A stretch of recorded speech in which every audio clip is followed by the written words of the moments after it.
Hey, all right. So, what week are we up to? Week 27. All right. It was a beautiful week. I was really looking forward to Esperance. Yeah, and it was a busy slot. We Yep. went through a lot of places and saw a lot in the sort of the week before and this week and that next week. So yeah, I may lose track a little bit of what we're looking at, but that's all right. Where we've been and what we've seen. You can't take it all. So after we left Albany, yep, we we kind of did a little detour from Esperance so that we could go to the Granite Skywalk at Porongurup. Porongurup, yeah. So that's about a 40-minute drive, I think, up from Albany straight up to Porongurup. Yep. And then it's a 2K walk, 2.5K walk. Yeah, 2.5K. And it's pretty much straight up, isn't it? Yeah, it's pretty full on. It's a pretty intense walk up to the Skywalk. The Granite Skywalk. Yeah. The Skywalk is awesome. Yeah. But it's even more intense when you leave your camera on. Well, when you leave your camera's accidentally left on, and so you get up to the top and realise your battery's flat. Yeah. So then you got to run back down to the car park, 2.5 Ks, and then get a new battery and then run back up. So yeah. But look, I had beautiful views while you were running. Had to do it because I would have been spewing if we didn't get some shots of it. So it was well worth it. It was amazing up there. So when you get up to the top, there's these amazing granite rocks, and then you can kind of go out to this little lookout where you look up to the Granite Skywalk, which is a very simple, easy walk. Yep. I'd probably do that first. Go to the left. We did it second, but I'd probably do that first. Yeah. And then to get up to the Skywalk, you have to. It's a little. It's an intense shimmy up this sort of between rocks and up sort of thing, and there's little footholds and steps in that. So it's not easy to get up to the granite. No. So if you're not sure about heights or not sure-footed, it's probably not your thing. Yeah. But for those that are and up for it, it's well worth it. It's amazing. Yeah. Absolutely beautiful, and really the views from the top are stunning. And the Skywalk itself, it's like a little walkway that's kind of, I don't know. Yeah, see-through walkway that. It's attached into the side of the granite rock, isn't it? Yeah. With spikes into the side of the rock. So it's and it wraps around the granite, and you get this nice sort of 270-degree view around it. So yeah, it's beautiful. So stunning, absolutely stunning. Well worth the effort, and worth it twice. Yeah, worth it twice even. Yeah, definitely. A lot of people I ran past seemed to think it wasn't going to be worth it, but no, it was. It's definitely. Yeah. And so then we drove on. We didn't stop in Stirling. So because of that, it also took us a bit longer. Yeah. So we were then running probably an hour and a half, 2 hours behind schedule. So we had to do a quick sort of just overnight it, didn't we? Yeah. So we went past the Stirling mountain ranges, which looked absolutely beautiful, and that's where Bluff Knoll is, which is the highest mountain and has snow on it apparently in WA. Yeah, if it's going to snow in WA, that's where it'll snow. And the mountain range looked beautiful. Even just driving past it, you get quite close, and so it's quite a beautiful drive on. But because we were running late, we just did a quick overnight stop at Munglinup Roadhouse, where you can have a shower for a couple of dollars. The money goes to the Royal Flying Doctor Service, I think. It's really a truck. It's just a truck stop, and then next to a roadhouse sort of thing. Yeah. So great burgers. Yeah, great burgers in there. Really nice burgers, and nice stop there, and a lot of mozzies though. Yeah. Mozzies drove us mad, didn't they? Yeah, luckily they disappeared as soon as it got dark though. So that was good. Yeah. But then from then it was on to Esperance. So we stopped at Stonehenge, which I realise you think we've diverted hugely when we say that, and it is a little crazy, right? It is crazy. I had mixed. I said I want to stop at Stonehenge, and I thought, oh, what's this going to be? Some sort of tacky reproduction of Stonehenge. And when we drove up, I kind of looked through and I thought, oh yeah, no, this is not winning me over. But when we parked up and went in and started walking towards it, it's like, wow, this is actually really cool. Really cool. Yeah. So I think it was one of the granite. Yeah, I think the granite. One of the mines, I think, started. We're going to create Stonehenge, and then they ran out of money and couldn't keep going. So this couple just decided they would take on the project, and so they built it using local stone, as Stonehenge would have been when it was first built. Yeah. Yeah. And it's all amazing. actual size. But whereas if you go to Stonehenge in England, it's kind of, well, it's 5,000, 10,000, I don't know how old, it's 5,000 years old or whatever. Yeah. So it's obviously weathered and seen better days as far as, large bits of granite go. But this is actually fully intact granite. They've done an amazing job, I've got to say. I haven't actually seen Stonehenge itself, but wow, there were people there that have seen Stonehenge and were from England and said, this is really and we're amazing. really impressed with it as well. So it was awesome. So the main game, of course, for us there was heading into Esperance. Yep. I was underwhelmed by Esperance itself. Esperance, the city centre. After coming from Albany, which I absolutely loved, all the old buildings in Albany, and the city centre was big but beautiful. Esperance was a lot smaller city centre. And I just... Well, this wasn't a great... The city centre I didn't think was... Yeah, it's probably dominated as you drive in. It's dominated by this huge mine up on the coast, right in the water on the coast there, and so that really surprised me. All the mining there, like you've got this, you've kind of seen the iconic images of the kangaroo on the beach, and you think that's what Esperance is. Yeah. And then that's just nearby Cape Legrand, but that ain't Esperance. Well, but then if you came the other side, if you came in from the other side of Esperance, then you'd come down through the Great Ocean Drive sort of thing. Yeah. Not to be confused with the Great Ocean Road, but the Great Ocean Drive. Yeah. It's about 25 kilometres, isn't it? 40 kilometres. The Great Ocean Drive, 40 kilometres. 40 kilometres, yeah. And so that's the loop. But if you came in from the other side and then you drove into Esperance that way, you kind of drive over the top of the mine. You don't really see it so much. So Esperance takes on a very different feel coming from that other direction. But I did love in Esperance itself two really crazy things. One was the doll museum that you were hell-bent that we weren't going in, so we didn't go in. But I'm not going into the doll museum. Looking at it from the outside, it was a very cool looking building.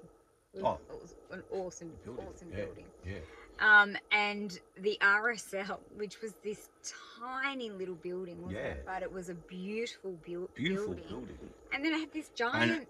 A giant tank, life-size fully tank. Intact out the front. The tank is awesome. Like, we did have to look at the tank. Yeah, that thing was amazing. Even though we look at the dollhouse. Anyway. Yeah, I would love them to actually open the tank up and have tours so you could go into the tank.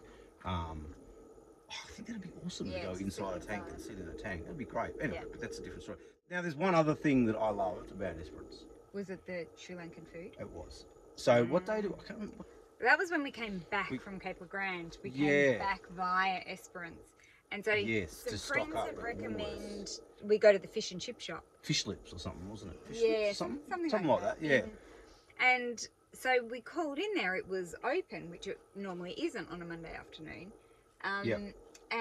But they were doing Sri Lankan. Sri Lankan. Shop for fish and chips that day, but Sri Lankan food.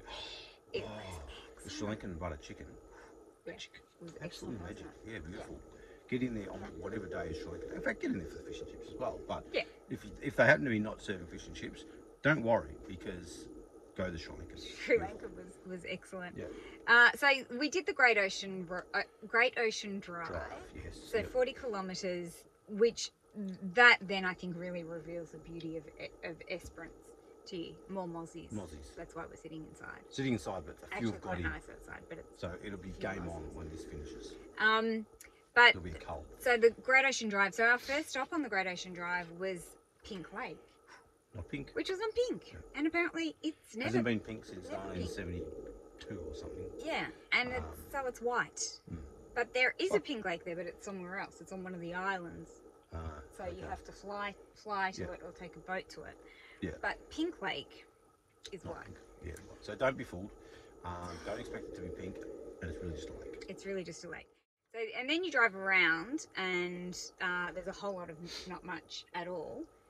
But then in the second half of it, you get to the beaches, and so we got to we were looking for Observation Lookout, but we got to Observation Beach first. So we stopped at Observation Beach, which was absolutely stunning.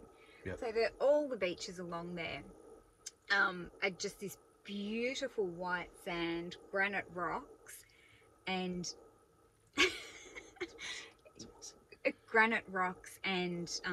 amazing blue water. Yeah. Absolutely beautiful. So we went past, as well as Observation Beach, we went past 10 Mile Lagoon. You stop at, and you pick up a map from the caravan park or tourist information, and it tells you where to stop along the way. So 10 Mile Lagoon, we stopped at West Beach. Twilight Beach, which won 2006 Australian Beach of the Year, and it was beautiful. Yeah, it was. It was definitely beautiful, but I wonder what's it been doing since 2006. Like, how's it dropped the ball? What happens? As the beach not as other beaches got suddenly better? Well, has it got a bit so worse? many beaches. I don't know. Beaches, How do you know? beaches come in and out of fashion. We discover, the beauty in different places all the time, right? Okay, fair enough. Maybe just, Anyway, it was beautiful. The rocks out in the water looked awesome. Yeah. That beach. Remember, there was the huge rock with the kind of cave inside it that looks really gorgeous. So that was gorgeous, and that was a taste of what was to come when we got to. So then we went on to Cape Legrand. So I guess the other thing, Cape Esperance, it was just also chucking it down with rain when we were there. In the afternoon. So we got in and just got a cabin and caught up on some admin stuff. Yeah, and that was good because you need to have that downtime sometimes from all the hectic travelling. Yeah. As much as it sounds like travelling is awesome, but it can also be tiring. By the way. But travel is awesome. Yeah, it is. Yeah. You need to do your but you need to have some downtime sometimes. Yeah. So that was what we did there. But and then on to Cape Legrand. So the other thing about Esperance and Cape Legrand was it was all really busy. So we got in again because we don't like to book ahead. We like to just kind of rock up and see what life throws at us. Hence we got the cabin, which actually turned out in our favour because the caravan park was fully booked, so they needed somewhere else cabin. So we had the cabin. So we just had it for a night. We'd wanted to stay 2 nights in Esperance, but as it turns out, 1 night was good for us. That worked out well. Yep. And we tried to get into Lucky Bay. We could only get into Lucky Bay 1 night, so we had a night in between to kind of entertain ourselves. Yeah, Saturday night. So we went out to Dunn's Rocks, which was amazing. Yep. I loved that stop. Great camp. Simple. So just sort of toilets there. That's it. Yeah. And then a sort of open camping area. But then you can drive on past the toilets down onto the beach, and other people have driven along the beach and just sort of parked up in the dunes. Yeah. And that also looked amazing if you're sort of fully set up, and you've got your own sort of onboard toilet and that sort of thing. Yeah. But if you don't have that, you can stay in the camp area there where there's toilets. But still, that was just stunning. Both were awesome, and it felt. It felt that we were protected because there are still a few sand dunes and shrub around you, so you can find little pockets even in the main campgrounds where you are protected from the wind because it is quite windy still. Yeah. WA, windy always. But the sand. And the colour of the water, the blue of the water because the sand is so white and so fine that it crunches when you stand on it like snow. It's that fine. Yeah. And that just makes the water this really deep iridescent blue, not a dark blue, a really beautiful blue. Stunning, absolutely stunning. And the sand dunes. Clear again. And the sand dunes were the sand dunes up behind the sort of off the beach, and there's some sand dunes that were just magnificent to climb up and walk on. And just as far as you could see, sand dunes just looked absolutely and little lakes, amazing. Little salty lakes in amongst them. Yeah, it was fantastic. Beautiful awesome. Stop at Dunn's Rock. We only there a night because, like I say, the Sunday night we got a booking at Lucky Bay, but we could have stayed there 3 nights, I reckon, and then just relaxed and really just chilled out on the beach. And the sunset there, oh my god, that was just spectacular, wasn't it? The colours and across the rocks and the water and the in the sky, it was just absolutely beautiful. Yeah. And then we pulled ourselves away from there to go on to Lucky Bay, which is that image that you see of the kangaroo laying on the beach. We didn't see any kangaroos on the beach. We had them in our campsite. In our campsite. Mm. So not just campground, campsite. Right next to the van. Laying next to the van. You actually almost grabbed my chair. Yeah, could have grabbed my chair, sat down. You would have sat in mine. Mine's more comfortable. Maybe. But could have got up in mine. No, it was a couple of kangaroos. There was 2 different ones. Yeah. And a younger one and a big one. And some good walks. Really good. I mean, the beach there is beautiful as well. And you can get a coffee. I liked that they had the little kind of coffee van on the beach at Lucky Bay, so you could go down we had a milkshake, of course. Had a milkshake. You went for a swim, which I didn't think it was nearly warm enough to swim, but you did look like you were having. It was. It was. Let's say 24, 25 degrees. So And the water was fresh, but not sort of Melbourne fresh. Yeah. For this time of the year. So for all the locals, it was freezing. Yeah. But for anyone else that turns up from anywhere actually cold, it actually wasn't too bad. And yeah, it was some nice little waves and just good for a bit of body surf and splash around. And it was really nice. I had to get into that water because it's just, again, I can't describe the blue. It's stunning. Yeah. Absolutely beautiful. Yeah. And then... and then from Lucky Bay, we walked to Thistle Bay, which they said it's a really easy walk. At least, the signs in the Lucky Bay campground said it's a really easy walk. When you get on the walk, the signs say it's actually a great fall. Yeah, so it's a bit hard. So it is a bit harder. So there is a bit of kind of scurrying over rocks and having to really kind of watch where the signs go, where the arrows go, because you can lose them quite easily. But then once you get around to Thistle Cove, again, amazing, beautiful, another beautiful beach. Absolutely stunning. The water again, the sand, just absolutely amazing. And then Hellfire Beach was the last one we did there as we were driving out of Cape Le Grand. We stopped in at Hellfire, and that again, that had the rocks that you could scramble over the rocks. So of course we did because they were there. Let's just spend a bit of time just chilling out, listening to the water and the waves, and all the sand is so white, and again I keep sort of saying how blue the water is, but the sand's so white.